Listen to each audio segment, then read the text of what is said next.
So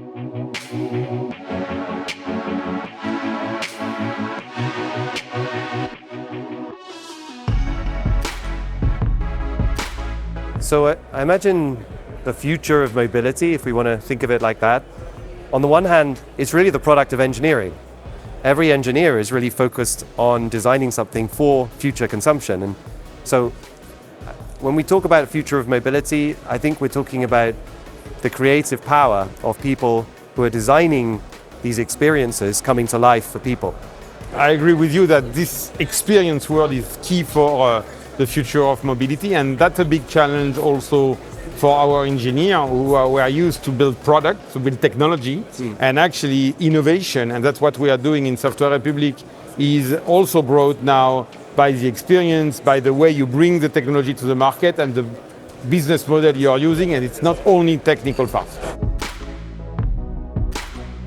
So the future, I think, of the vehicle platform has a big breakthrough in front of them, which we call software-defined vehicles, and it's clearly bringing a lot of capacity to update easily and frequently. That's on the life cycle of the vehicle.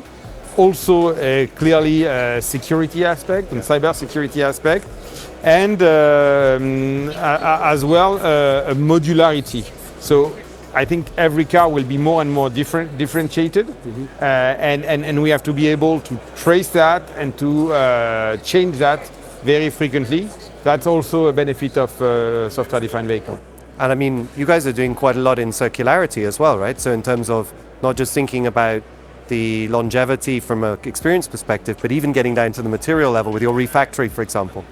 Yeah, that's the whole cycle of using recycled material, so producing recycled material. I think the battery is the right example where with our sister company, The Future is Neutral, we are actually taking back the battery at the end of the cycle and catching all the material there and feeding them back in the production.